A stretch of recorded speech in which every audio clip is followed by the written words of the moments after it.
여러분, 혹시 이런 경험 있으시나요? 밤늦게 잠자리에 들려고 하는데 갑자기 마음이 불안해지고 온갖 걱정과 두려움이 몰려오는 경험 말입니다.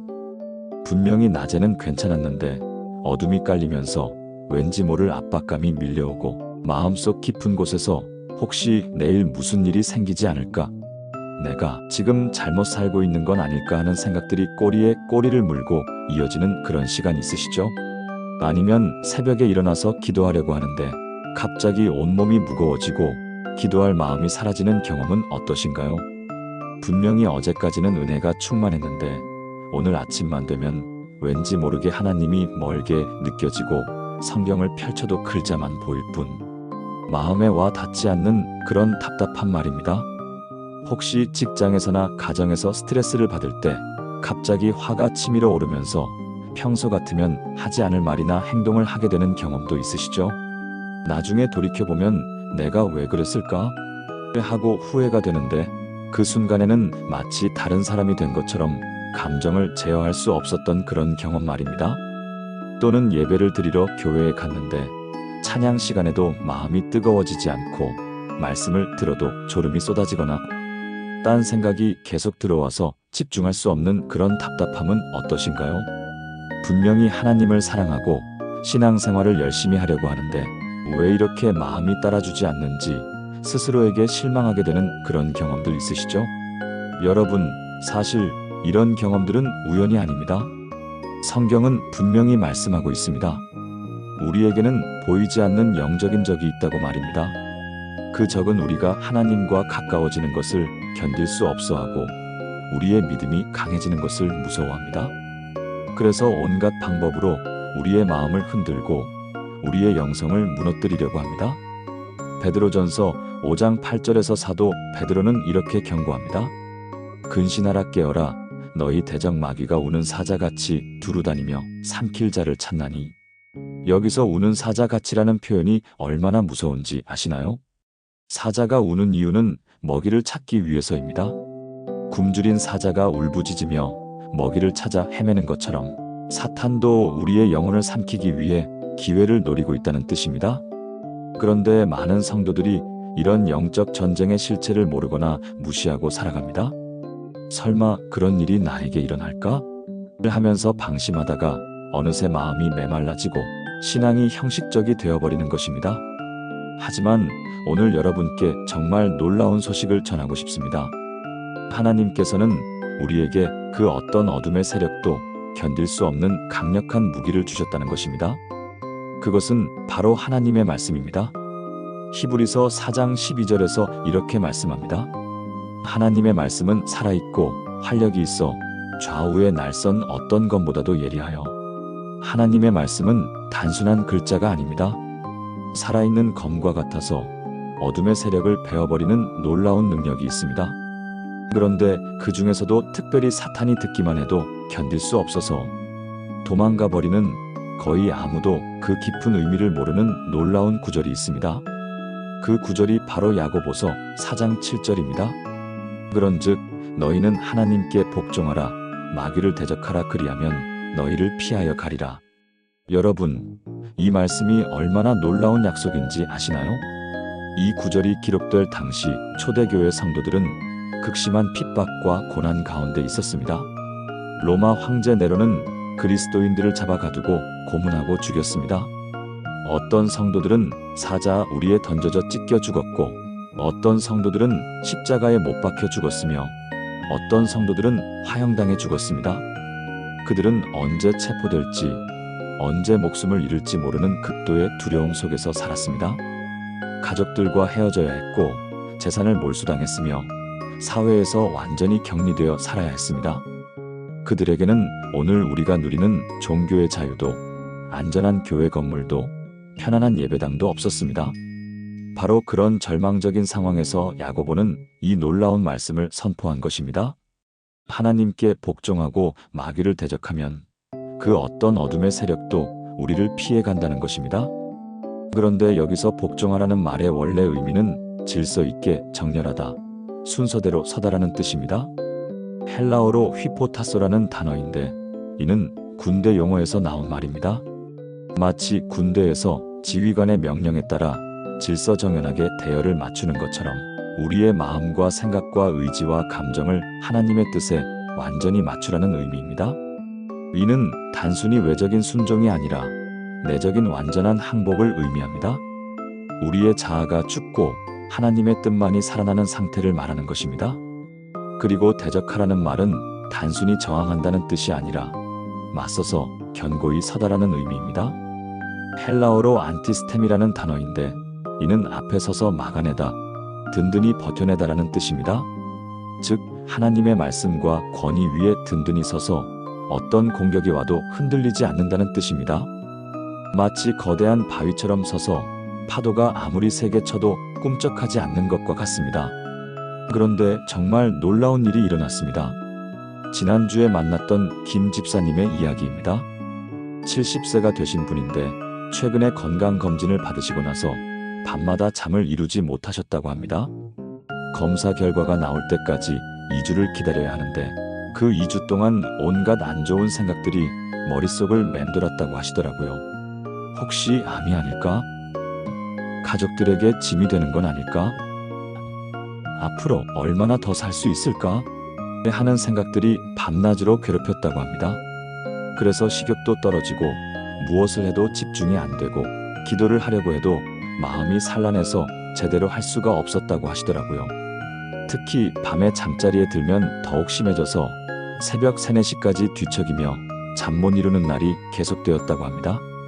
가족들이 걱정할까봐 겉으로는 괜찮은 척했지만 혼자 있을 때는 눈물이 나올 정도로 힘드셨다고 해요. 그런데 어느 날 새벽 기도회에서 이 말씀을 듣고 집에 가서 하나님 앞에 완전히 엎드렸다고 합니다. 그리고 이렇게 기도하셨답니다. 하나님, 제가 지금까지 제 힘으로 이 상황을 해결하려고 했습니다. 하지만 저는 연약한 인간일 뿐입니다. 제 건강도 제 생명도 모두 주님의 손에 있습니다.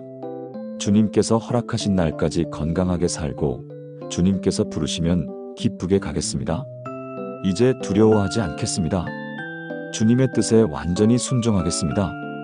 그리고 나서 담대하게 선포하셨답니다.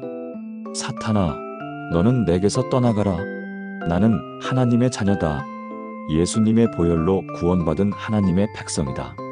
너는 나를 두렵게 할 권세가 없다. 그런데 정말 놀라운 일이 일어났습니다. 그날 밤부터 마음의 평안이 찾아왔고 깊은 잠을 잘 수 있게 되었다고 하시더라고요. 그 후로는 검사 결과가 나올 때까지 남은 일주일 동안도 전혀 불안하지 않으셨다고 합니다. 오히려 하나님께 감사하는 마음이 생기고 가족들에게도 더욱 따뜻하게 대할 수 있게 되었다고 해요. 그리고 마침내 검사 결과가 나왔는데 모든 수치가 정상이었습니다. 의사 선생님도 깜짝 놀라면서 정말 건강하시네요. 70세 치고는 너무 좋은 상태입니다라고 말씀하셨다고 하시더라고요. 김 집사님은 지금도 매일 아침 일어나자마자 야고보서 4장 7절을 큰 소리로 선포하신다고 합니다. 그러면 하루 종일 마음에 평안이 있고 무슨 일이 생겨도 흔들리지 않는다고 하시더라고요. 여러분, 이것이 바로 하나님 말씀의 능력입니다. 우리가 하나님께 완전히 복종하고 마귀를 대적할 때 정말로 모든 두려움이 사라지는 놀라운 역사가 일어나는 것입니다. 그런데 정말 놀라운 것은 이것이 끝이 아니라는 것입니다. 또 다른 놀라운 변화가 일어나기 시작합니다. 요즘 같은 세상에서 진정한 평안을 누리며 사는 사람이 얼마나 될까요? 매일매일 쏟아지는 안 좋은 뉴스들, 불안정한 경제 상황, 복잡해져만 가는 인간관계들 속에서 과연 누가 마음의 평안을 유지할 수 있을까요? 아침에 일어나서 뉴스를 보면 전쟁 소식, 경제 위기 소식, 사건 사고 소식들로 가득합니다. 출근길에는 교통체증 때문에 스트레스 받고 직장에서는 업무 압박과 인간관계 때문에 피곤해집니다. 집에 돌아와서도 가정 문제, 자녀 교육 문제, 경제적 문제들이 끊임없이 우리를 괴롭힙니다. 많은 사람들이 평안을 얻기 위해 명상을 하고 요가를 하고 온갖 방법을 시도하지만 여전히 마음속 깊은 곳에는 불안과 초조함이 자리 잡고 있습니다. 어떤 분들은 술로 스트레스를 해소하려 하고 어떤 분들은 쇼핑으로 마음을 달래려 하고 어떤 분들은 여행이나 취미생활로 위안을 찾으려 합니다. 하지만 그 모든 것들은 일시적인 위안일 뿐 근본적인 해결책이 되지 못합니다. 잠깐의 즐거움이 지나고 나면 다시 원래의 불안과 두려움이 돌아오는 것입니다. 그런데 말입니다. 우리가 방금 나눈 야고보서 4장 7절의 말씀을 진정으로 마음에 새기고 살아갈 때 이 세상 그 어느 것도 줄 수 없는 참된 평안을 경험하게 됩니다. 왜 그럴까요? 성경 이사야서 26장 3절에서 하나님께서는 이렇게 약속하십니다. 주께서 심지가 견고한 자를 평강의 평강으로 지키시리니 이는 그가 주를 의뢰함이니이다. 여기서 심지가 견고한 자라는 표현의 원래 의미는 마음이 하나님께 고정되어 있는 자라는 뜻입니다. 히브리어로 야추르 사무크인데 야추르는 형성하다, 빚다라는 뜻이고 사무크는 의지하다, 기대다라는 뜻입니다. 즉 마음이 하나님께 의지하도록 형성된 자, 하나님만을 바라보도록 빚어진 자라는 의미입니다. 마치 나침반의 바늘이 항상 북극을 가리키는 것처럼 우리의 마음이 어떤 상황에서도 하나님만을 바라보고 있을 때 하나님께서 평강의 평강으로 지켜주신다는 약속입니다. 그리고 여기서 평강의 평강으로라는 표현은 히브리어로 샬롬 샬롬인데 이는 완전한 평안, 충만한 평안이라는 의미입니다. 단순히 평안한 정도가 아니라 넘치고 충만한 평안을 말하는 것입니다. 즉, 이 세상의 그 어떤 상황에도 흔들리지 않는 완전한 평안을 주시겠다는 하나님의 약속인 것입니다. 그런데 이 평안은 단순히 마음이 조용한 상태를 말하는 것이 아닙니다. 이는 하나님과의 관계가 완전히 회복되어 우리 안에 하나님의 임재가 충만해지는 상태를 의미합니다. 그래서 외부 환경이 아무리 어지럽고 혼란스러워도 우리 내면은 고요하고 평안한 것입니다. 마치 태풍이 불어도 바다 깊은 곳은 고요한 것과 같습니다. 얼마 전에 만났던 박 권사님의 간증입니다. 60대 중반이신 분인데 오랫동안 불면증으로 고생하셨다고 합니다. 특히 코로나19 이후로 불안감이 더욱 심해져서 밤에 잠자리에 들어도 새벽 2, 3시까지 뒤척이시는 날이 많았다고 하시더라고요. 온갖 걱정과 염려가 머릿속을 맴돌아서 도저히 잠들 수가 없었답니다. 경제적인 걱정, 자녀들의 미래에 대한 걱정, 건강에 대한 걱정, 노후에 대한 걱정 등등 끝없는 걱정들이 밤마다 그를 괴롭혔다고 합니다. 잠들기 위해 수면제도 복용해보고 따뜻한 우유도 마셔보고 독서도 해보고 음악도 들어봤지만 별 효과가 없었다고 해요.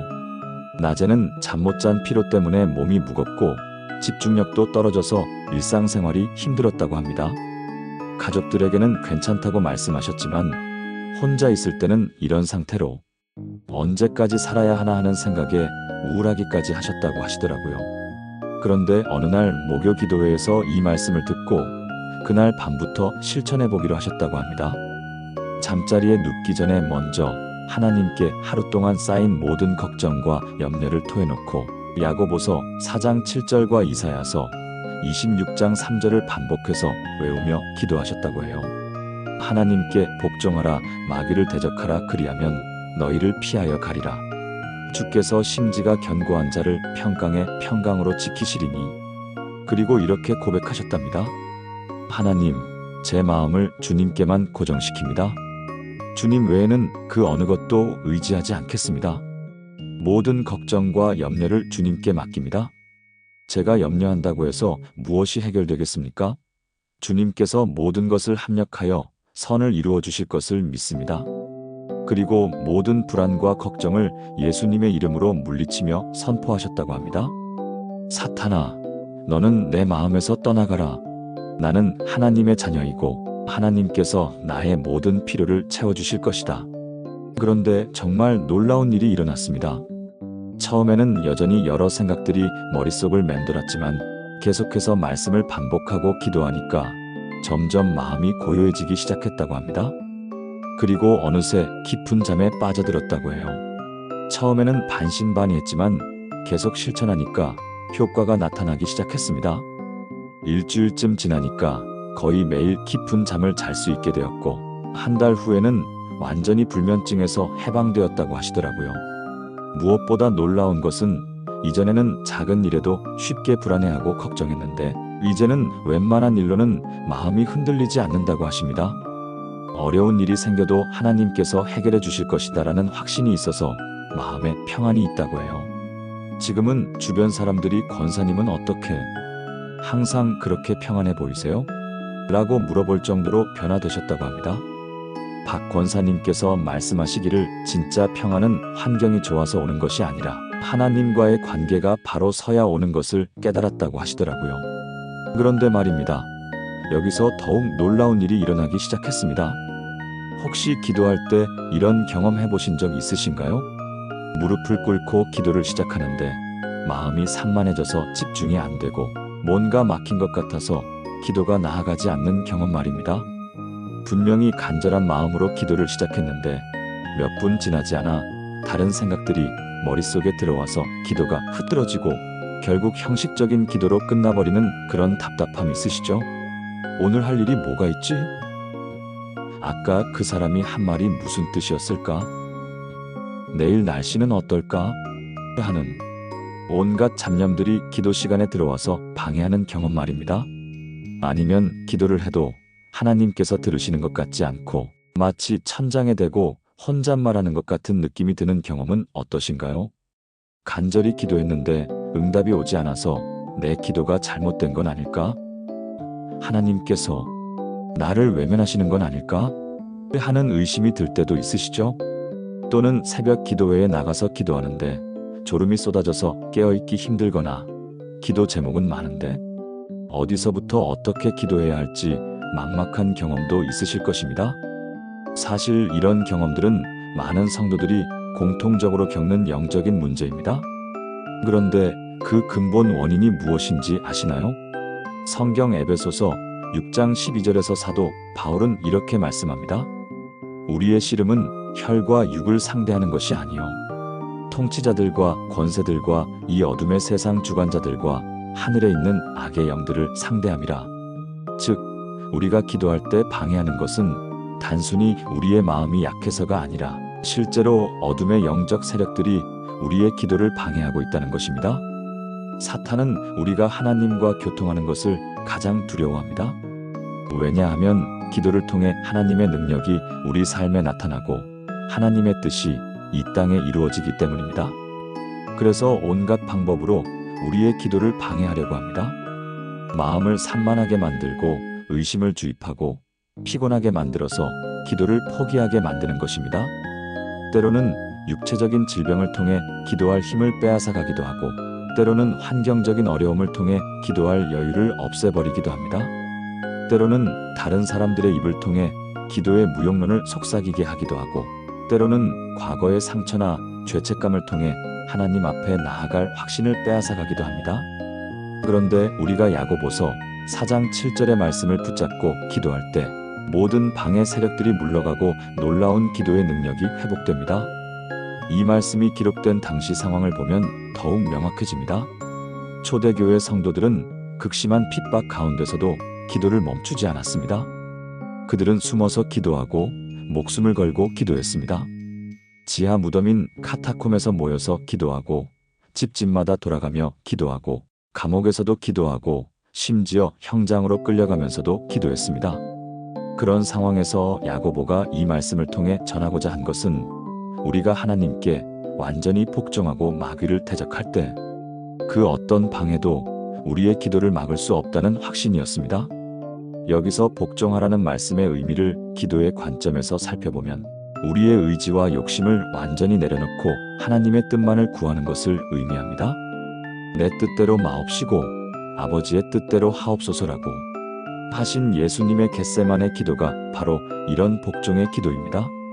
그리고 마귀를 대적하라는 것은 기도를 방해하는 모든 어둠의 세력을 하나님의 이름과 예수님의 권세로 물리치는 것을 의미합니다. 얼마 전에 들었던 감동적인 간증 하나 나누어 드릴게요. 30년 넘게 신앙생활을 해오신 이 집사님의 이야기입니다. 오랫동안 교회를 다니시면서 열심히 기도 생활을 해오셨는데 최근 몇 년간 기도가 잘 안 된다고 고민이 많으셨다고 합니다. 기도를 시작하면 자꾸 딴 생각이 들어오고 졸음이 쏟아지고 마음이 답답해서 기도를 중단하게 되는 일이 반복되었다고 하시더라고요. 특히 개인 기도 시간에는 더욱 심했다고 합니다. 교회에서 함께하는 기도는 그나마 괜찮은데 혼자서 기도할 때는 5분도 집중하기 어려웠다고 해요. 그래서 기도에 대한 자신감도 잃고 하나님께서 정말 자신의 기도를 들으시는지 의심까지 들기 시작했다고 합니다. 내가 뭔가 잘못하고 있는 건 아닐까? 하나님께서 나에게 실망하신 건 아닐까? 하는 생각들이 들어서 기도하는 것이 부담스럽기까지 했다고 하시더라고요. 그러다가 신앙 서적도 읽어보고 기도에 관한 세미나도 참석해보고 다른 분들의 기도 방법도 따라해봤지만 별다른 변화가 없었다고 합니다. 그러다가 어느 날 금요철 야예배에서 이 말씀을 듣고 그날 밤부터 적용해보기로 하셨다고 해요. 집에 와서 기도하기 전에 먼저 야고보서 4장 7절을 크게 외치며 선포하셨다고 합니다. 하나님께 복종하라, 마귀를 대적하라, 그리하면 너희를 피하여 가리라. 그리고 이렇게 기도하셨답니다. 하나님, 저는 지금 제 모든 생각과 의지와 감정을 주님께 맡깁니다. 제 뜻이 아니라 주님의 뜻이 이루어지기를 원합니다. 제 기도를 방해하는 모든 어둠의 세력들을 예수님의 이름으로 물리칩니다. 저는 지금 주님께만 집중하겠습니다. 그리고 기도 중간중간에도 딴 생각이 들어오면 즉시 예수님의 이름으로 물러가라 고 선포하며 다시 기도에 집중하셨다고 해요. 그런데 정말 놀라운 일이 일어났습니다. 그날 밤 기도가 이전과는 완전히 달랐다고 하시더라고요. 마음이 고요해지고 집중이 잘 되었으며 하나님의 임재를 강하게 느꼈다고 합니다. 그리고 무엇보다 기도하는 동안 마음에 평안과 기쁨이 충만했다고 하시더라고요. 기도 시간도 이전보다 훨씬 길어져서 1시간 넘게 기도했는데도 전혀 지루하지 않았다고 합니다. 오히려 기도를 마치는 것이 아쉬울 정도였다고 해요. 이제는 매일 기도하기 전에 이 말씀을 선포하고 기도하신다고 합니다. 그 결과 기도의 능력이 완전히 회복되었고 기도 응답도 훨씬 많이 받게 되셨다고 하시더라고요. 무엇보다 기도하는 것이 이제는 의무가 아니라 기쁨이 되었다고 합니다. 하나님과 대화하는 것이 얼마나 달콤하고 행복한 일인지 새롭게 깨닫게 되셨다고 하시더라고요. 그런데 여기서 끝이 아닙니다. 더욱 놀라운 변화가 기다리고 있었습니다. 혹시 성경을 읽을 때 이런 답답함을 느껴보신 적 있으신가요? 분명히 하나님의 말씀인 줄 알고 성경을 펼쳐서 읽는데 그냥 옛날 이야기책을 읽는 것 같고 마음에 전혀 와 닿지 않는 그런 경험 말입니다. 글자는 보이는데 그 안에 담긴 하나님의 마음이 느껴지지 않고 읽고 나서도 별다른 감동이나 깨달음이 없어서 그냥 의무적으로 읽고 덮어버리게 되는 그런 아쉬움 있으시죠? 아니면 말씀을 읽으면서 이 말씀이 나에게 주시는 뜻이 무엇일까? 또 궁금해하는데 아무리 생각해봐도 명확한 답이 떠오르지 않아서 답답한 경험은 어떠신가요? 특히 구약의 역사서나 예언서를 읽을 때는 더욱 어렵게 느껴져서 금방 포기하게 되는 경우도 많으실 것입니다. 이런 옛날 이야기가 지금 나와 무슨 상관이 있을까? 하는 생각이 들어서 집중이 안 되는 경험 말입니다. 사실 이런 경험은 많은 성도들이 공통적으로 겪는 영적인 어려움입니다. 그런데 그 원인이 무엇인지 아시나요? 성경 고린도전서 2장 14절에서 사도 바울은 이렇게 말씀합니다. 육에 속한 사람은 하나님의 성령의 일들을 받지 아니하나니 그것들이 그에게는 어리석게 보이며 또 그는 그것들을 알 수도 없나니 그런 일은 영적으로 분별하는 것입니다. 즉 하나님의 말씀은 단순히 지적으로 이해하는 것이 아니라 성령님의 도우심으로 영적으로 깨달아야 하는 것입니다. 그런데 우리 마음에 어둠의 세력이 역사하고 있으면 성령님의 음성이 차단되어서 말씀을 제대로 깨달을 수 없게 됩니다. 마치 라디오에 잡음이 많이 끼면 방송이 제대로 들리지 않는 것과 같은 원리입니다. 사탄은 우리가 하나님의 말씀을 통해 은혜 받고 변화되는 것을 가장 싫어합니다. 그래서 온갖 방법으로 말씀 읽기를 방해하려고 합니다. 졸음을 보내거나 딴 생각을 하게 만들거나 바쁘게 만들어서 말씀 읽을 시간을 없애버리기도 합니다. 때로는 의심을 주입해서 이런 옛날 책이 무슨 도움이 될까? 하는 생각이 들게 만들기도 하고 때로는 교만을 부추겨서 나는 이미 다 아는 내용이야 하고 건성으로 읽게 만들기도 합니다. 그런데 우리가 야고보서 4장 7절의 말씀을 붙잡고 하나님께 복종하며 마귀를 대적할 때 모든 영적인 방해가 제거되고 말씀이 살아서 역사하기 시작합니다. 이 말씀의 깊은 의미를 살펴보면 더욱 명확해집니다. 복종하라는 말의 원래 의미는 하나님의 권위 아래 자신을 완전히 두는 것을 의미합니다. 즉, 우리의 생각이나 판단보다 하나님의 말씀을 절대적으로 신뢰하고 받아들이는 자세를 말합니다. 내 생각에는 이해가 안 되지만 하나님의 말씀이니까 믿겠습니다라는 겸손한 마음으로 말씀을 대하는 것입니다.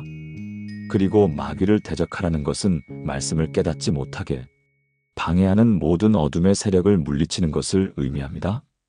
이렇게 할 때 히브리서 4장 12절의 말씀이 현실이 됩니다. 하나님의 말씀은 살아있고 활력이 있어 좌우의 날선 어떤 검보다도 예리하여 혼과 영과 및 관절과 골수를 찔러 쪼개기까지 하며 또 마음의 생각과 뜻을 판단하나니 즉 하나님의 말씀이 우리 마음 깊숙한 곳까지 들어와서 우리를 변화시키고 치유하고 회복시키는 역사가 일어나는 것입니다. 얼마 전에 만났던 최 권사님의 놀라운 간증입니다. 50년 넘게 신앙생활을 해오셨는데 최근 몇 년간 성경 읽기가 너무 어려우셨다고 합니다. 나이가 드시면서 눈도 침침해지고 집중력도 떨어져서 성경을 읽어도 무슨 내용인지 기억이 잘 안 나고 읽고 나서도 별다른 감동이 없어서 점점 성경 읽기를 멀리하게 되셨다고 하시더라고요. 특히 요즘은 글자가 작아 보여서 돋보기를 써야 하는데 그것도 불편하고 금방 피로해져서 오래 읽기가 힘드셨다고 합니다. 그래서 성경 읽기 계획을 세워도 며칠 못 가서 포기하게 되고 그러면 또 죄책감이 들어서 신앙적으로 부담이 되셨다고 해요. 젊을 때는 그렇게 은혜 받으며 성경을 읽었는데 나이가 들수록 왜 이렇게 말씀이 어려워지는 걸까? 하는 안타까운 마음도 많으셨다고 합니다. 그러다가 어느 날 새벽 기도회에서 이 말씀을 듣고 그날부터 적용해 보기로 하셨다고 합니다. 매일 아침 성경을 읽기 전에 먼저 야고보서 4장 7절을 크게 외치며 선포하고 하나님께 말씀을 깨닫게 해달라고 간절히 기도하신 후에 성경을 읽기 시작하셨다고 해요. 하나님, 저는 지금 제 생각을 내려놓고 주님의 말씀에만 집중하겠습니다. 주님께서 제게 주시고자 하는 말씀을 깨닫게 해주시옵소서. 예수님의 이름으로 내가 말씀을 깨닫는 것을 방해하는 모든 어둠의 세력들은 지금 즉시 떠나가라. 그런데 정말 놀라운 일이 일어났습니다. 첫날부터 성경이 이전과는 완전히 다르게 읽혔다고 하시더라고요. 같은 구절인데도 새로운 의미가 보이고 마음에 강하게 와닿는 말씀들이 있어서 그 구절들을 노트에 적으며 묵상하게 되셨다고 합니다.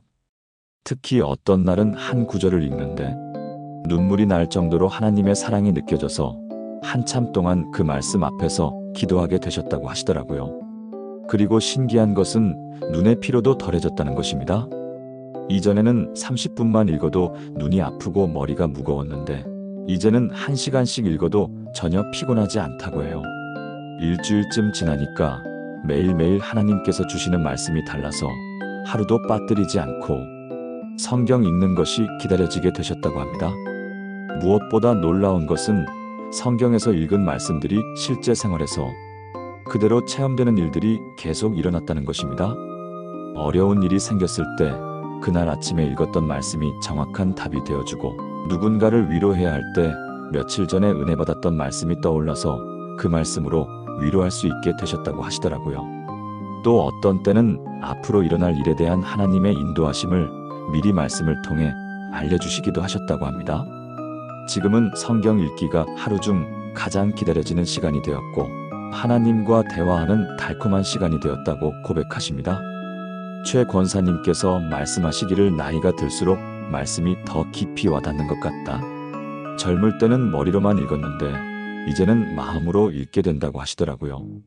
그런데 말입니다. 여기서 더욱 감동적인 변화가 일어나기 시작했습니다. 혹시 마음속에 아직도 용서하지 못한 사람이 있으신가요? 오래전에 상처를 준 사람, 배신했던 사람, 이해할 수 없는 말과 행동으로 마음을 아프게 했던 사람들 말입니다. 머리로는 용서해야 한다는 것을 알지만 마음 깊은 곳에서는 여전히 앙금이 남아있어서 그 사람을 생각하면 불편한 감정이 올라오는 경험 있으시죠? 아니면 가족 간에, 교회 안에서, 직장에서 생긴 갈등들 때문에 마음이 무거우신 분들도 계실 것입니다. 특히 가까운 사람일수록 더 깊은 상처를 주고받게 되는 경우가 많습니다. 부부간에 쌓인 오해와 불신, 부모와 자녀 간의 세대 차이로 인한 갈등, 형제자매 간의 오래된 다툼, 친구나 동료와의 배신감 등등 우리 주변에는 크고 작은 관계의 상처들이 참 많습니다. 사실 인간관계의 문제는 우리 삶에서 가장 큰 스트레스 요인 중 하나입니다. 아무리 다른 것들이 잘 되어도 인간관계가 어긋나면 마음에 평안이 없고, 반대로 관계가 좋으면 어려운 상황에서도 힘을 얻을 수 있습니다. 그런데 용서가 말처럼 쉽지 않습니다. 특히 고의적으로 해를 끼친 경우나 신뢰를 저버린 경우에는 더욱 그렇습니다. 용서하고 싶어도 마음이 따라주지 않는다. 용서한다고 말하면서도 마음 한구석에서는 여전히 미움이 남아있다.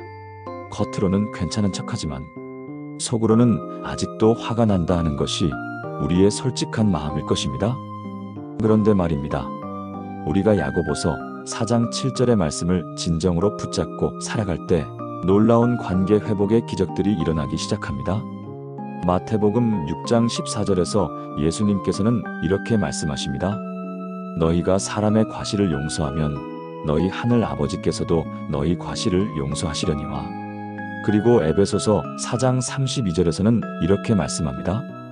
서로 친절하게 하며 불쌍히 여기며 서로 용서하기를 하나님이 그리스도 안에서 너희를 용서하심과 같이 하라.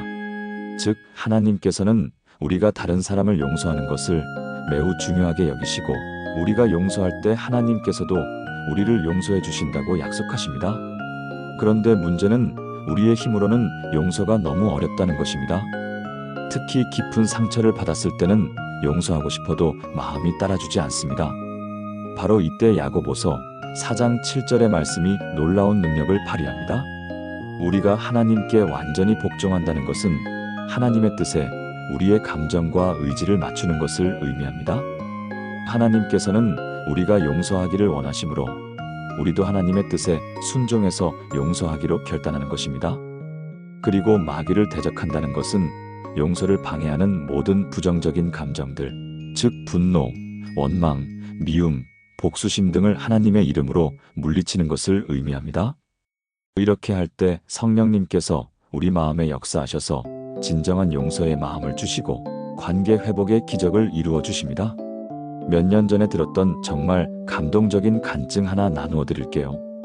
60대 후반의 한 집사님 이야기입니다. 이분은 30년 전에 사업을 하시다가 가장 믿었던 동업자에게 크게 배신을 당하셨다고 합니다. 그 일로 인해 사업이 망하고 가정이 풍비박산 났으며, 그 후로 30년간 그 사람에 대한 원망과 미움을 품고 사셨다고 하시더라고요. 당시 상황을 자세히 들어보니 정말 억울한 일이었습니다. 함께 사업을 시작한 동업자가 몰래 돈을 빼돌리고 거래처를 독점하더니 결정적인 순간에 혼자 도망가 버렸다고 해요. 그 바람에 모든 빚은 이 집사님이 떠안게 되었고 집까지 팔아서 겨우 정리할 수 있었다고 합니다.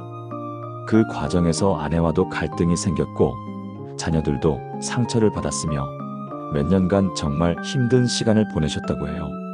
교회를 다니시면서 용서해야 한다는 말씀은 수없이 들었지만 도저히 마음이 따라주지 않았다고 합니다. 그 사람 이름만 들어도 화가 나고 그 사람이 잘 된다는 소식을 들으면 속이 뒤틀어질 정도였다고 하시더라고요. 심지어 그 사람과 비슷하게 생긴 사람만 봐도 기분이 나빠질 정도였다고 합니다. 목사님께 상담도 받아보고 기도도 많이 해봤지만 마음의 변화는 일어나지 않았다고 해요.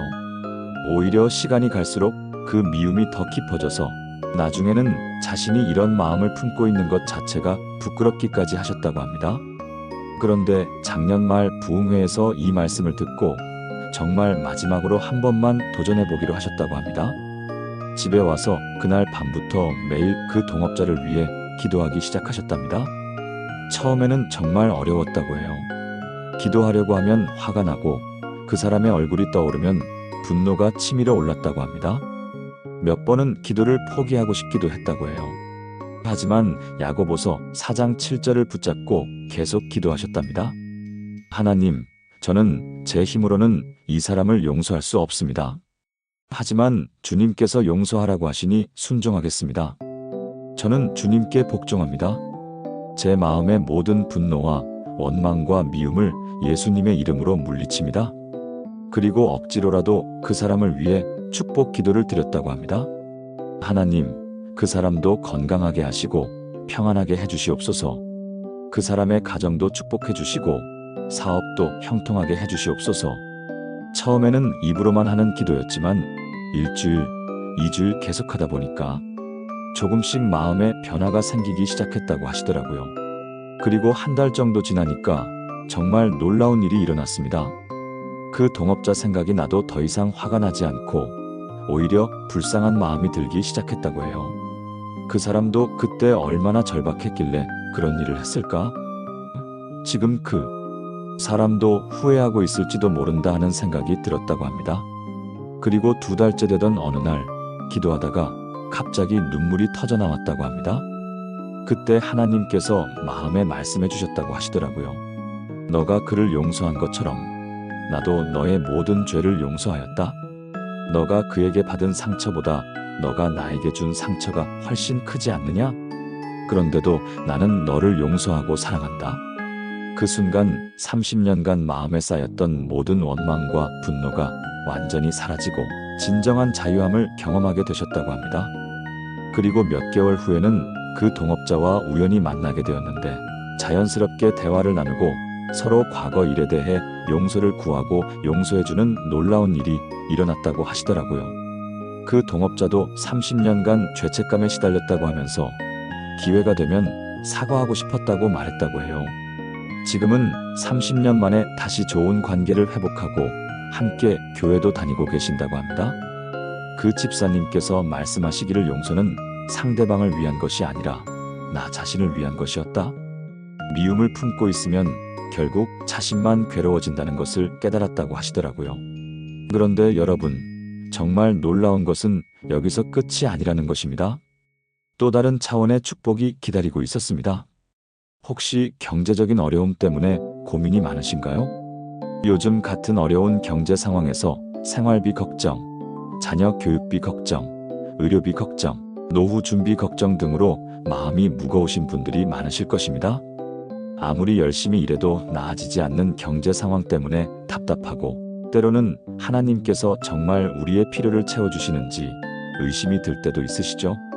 특히 신실하게 신앙생활을 하는 다른 성도들은 형편이 나아 보이는데 왜 나만 이렇게 어려운지 서운한 마음이 들 때도 있으실 것입니다. 11조도 드리고 헌금도 하는데 왜 형편이 나아지지 않을까? 하나님께서 정말 나를 돌봐주시는 건가? 하는 의문이 들 때도 있으시죠? 그런데 말입니다. 우리가 야고보서 4장 7절의 말씀을 진정으로 붙잡고 살아갈 때 하나님께서는 우리의 모든 필요를 채워주시는 놀라운 축복을 경험하게 하십니다. 마태복음 6장 33절의 말씀을 보시기 바랍니다. 그런즉 너희는 먼저 그의 나라와 그의 의를 구하라. 그리하면 이 모든 것을 너희에게 더하시리라. 여기서 이 모든 것이란 우리 삶에 필요한 모든 물질적인 것들을 의미합니다. 음식, 의복, 거처 등 우리가 살아가는 데 필요한 모든 것들을 하나님께서 책임져 주시겠다는 약속입니다. 그리고 빌립보서 4장 19절에서는 이렇게 말씀합니다. 나의 하나님이 그리스도 예수 안에서 영광 가운데 그 풍성한 대로 너희 모든 쓰것을 채우시리라. 즉 하나님께서는 우리의 모든 필요를 그분의 풍성함으로 채워주시겠다는 확실한 약속을 주신 것입니다. 그런데 문제는 사탄이 우리의 마음에 불신과 걱정을 심어서 하나님의 약속을 믿지 못하게 방해한다는 것입니다. 정말 하나님께서 나를 돌봐주실까? 내가 이렇게 어려운데 하나님은 어디 계실까? 하는 의심을 주입해서 우리가 하나님을 신뢰하지 못하게 만드는 것입니다. 바로 이때 야고보서 4장 7절의 말씀이 놀라운 능력을 발휘합니다. 우리가 하나님께 완전히 복종한다는 것은 경제적인 문제까지도 하나님께 완전히 맡기고 의존하는 것을 의미합니다. 그리고 마귀를 대적한다는 것은 불신과 걱정과 염려를 하나님의 이름으로 물리치는 것을 의미합니다. 이렇게 할 때 하나님께서는 우리를 책임져 주시고 우리의 모든 필요를 채워주시는 놀라운 축복을 경험하게 하십니다. 작년에 들었던 정말 놀라운 간증 하나 나누어 드릴게요. 40대 중반의 한 집사님 이야기입니다. 몇 년 전에 사업이 어려워져서 빚이 많이 생기고 한때는 자영업을 정리하고 취업을 준비해야 할 정도로 어려운 상황이 되셨다고 합니다. 특히 작년 초에는 정말 막막한 상황이었다고 해요.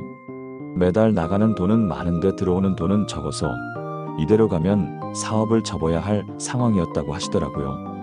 그때 마음에는 온갖 걱정과 염려가 가득했고 밤에 잠도 제대로 오지 않았다고 합니다. 이번 달 월세는 낼 수 있을까? 아이들 학비는 어떻게 마련하지? 이 상황이 언제까지 계속될까? 하는 생각들로 머리가 복잡했다고 해요. 아내에게는 걱정을 끼치고 싶지 않아서 괜찮은 척했지만 혼자 있을 때는 절망감에 빠지기도 했다고 합니다.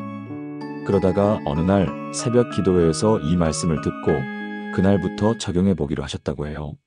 매일 새벽마다 하나님 앞에 나와서 야고보서 4장 7절을 크게 외치며 선포하고 모든 경제적인 문제를 하나님께 완전히 맡긴다고 기도하셨다고 합니다. 그리고 불신과 걱정을 예수님의 이름으로 물리치며 하나님께서 반드시 길을 열어주실 것이라고 믿음으로 고백하셨답니다. 하나님, 제 모든 경제적인 문제를 주님께 맡깁니다. 주님께서 저를 책임져 주실 것을 믿습니다. 주님의 뜻대로 제 삶을 인도해 주시옵소서. 예수님의 이름으로 내 마음에 있는 모든 걱정과 염려와 불신은 지금 즉시 떠나가라. 나는 하나님의 자녀이고 하나님께서 나의 모든 필요를 채워주실 것이다.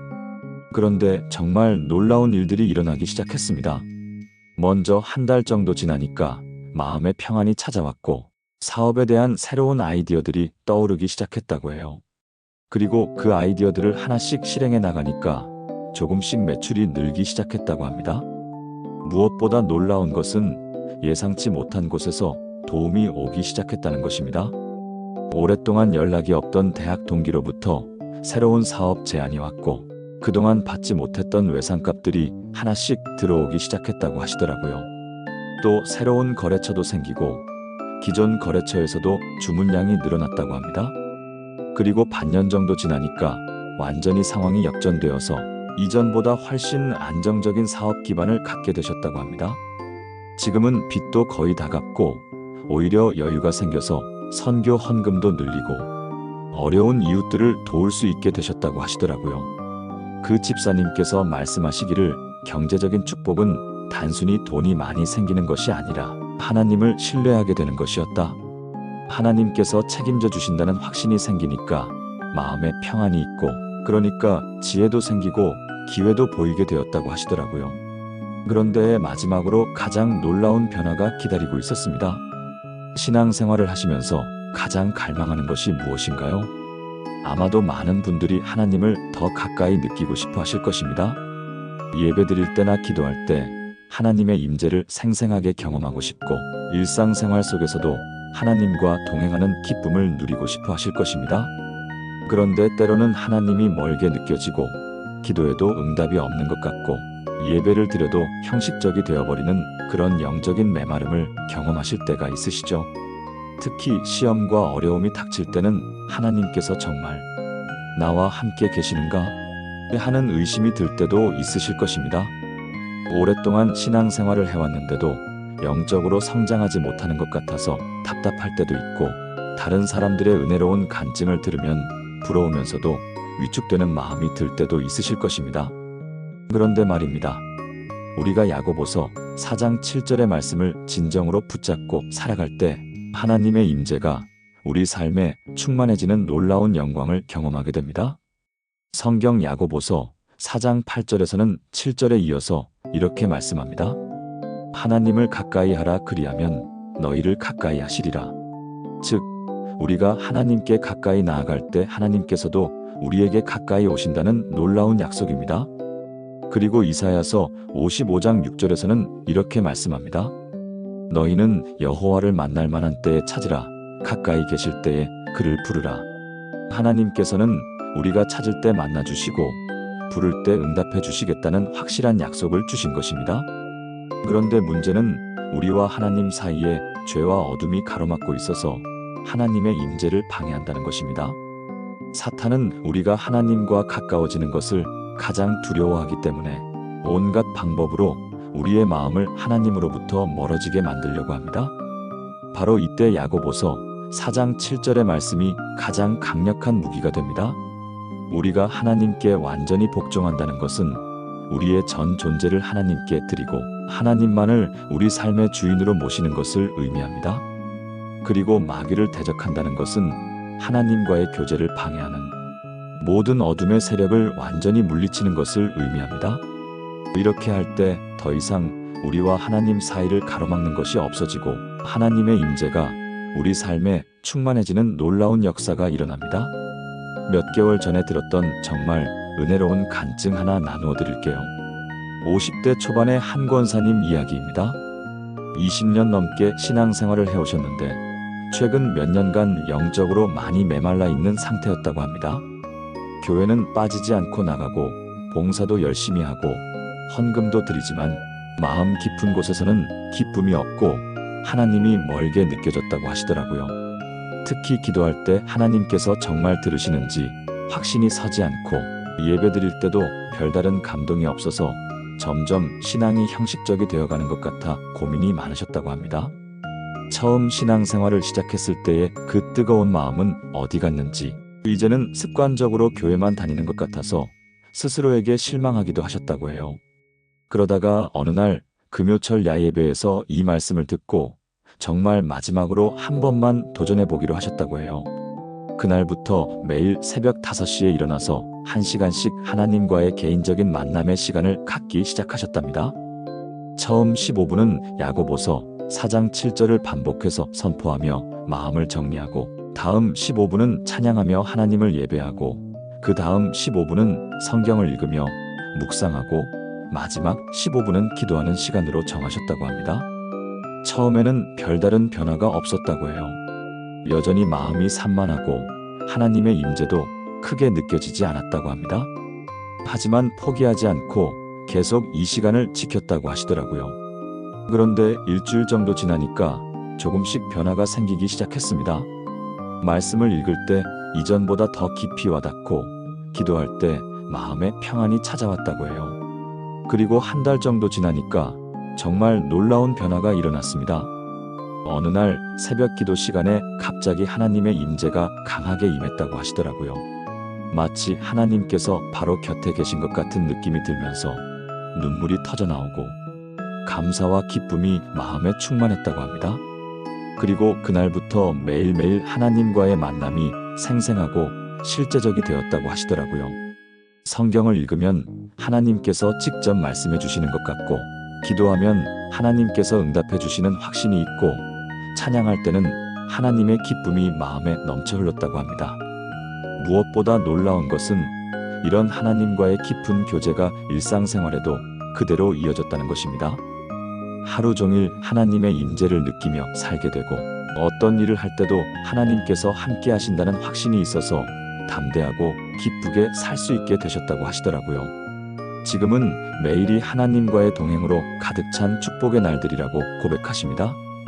그 권사님께서 말씀하시기를 하나님의 임재는 느끼려고 애쓰는 것이 아니라 방해하는 것들을 제거할 때 자연스럽게 경험되는 것 같다. 야고보서 4장 7절이 그 비밀을 알려준 셈이다라고 하시더라고요. 여러분, 오늘 우리가 함께 나눈 야고보서 4장 7절 그런즉 너희는 하나님께 복종하라 마귀를 대적하라. 그리하면 너희를 피하여 가리라는 정말로 사탄이 견딜 수 없어하는 놀라운 말씀입니다. 이 한 구절 안에 우리 삶을 완전히 변화시킬 수 있는 엄청난 능력이 담겨 있습니다. 우리가 이 말씀을 붙잡을 때 모든 두려움이 사라지는 놀라운 역사를 경험하게 되고 마음의 평안이 넘치는 축복을 누리게 되며 기도의 능력이 회복되는 놀라운 은혜를 경험합니다. 그뿐만 아니라 말씀이 살아서 역사하는 체험을 하게 되고 모든 관계가 회복되는 기적을 경험하며 물질의 축복이 넘치는 은혜를 누리고 마지막으로 하나님의 임재가 충만해지는 영광을 경험하게 되는 것입니다. 여러분, 정말 놀랍지 않나요? 이 모든 변화가 단지 하나의 성경 구절을 붙잡고 믿음으로 고백하는 것만으로도 가능하다는 것이 말입니다. 그런데 여기서 가장 중요한 것은 이 말씀을 단순히 아는 것으로 끝나서는 안 된다는 것입니다. 반드시 실천해야 합니다. 매일매일 이 말씀을 고백하고 선포해야 합니다. 특히 어려움이 닥칠 때, 시험이 올 때, 마음이 흔들릴 때 즉시 이 말씀을 붙잡아야 합니다.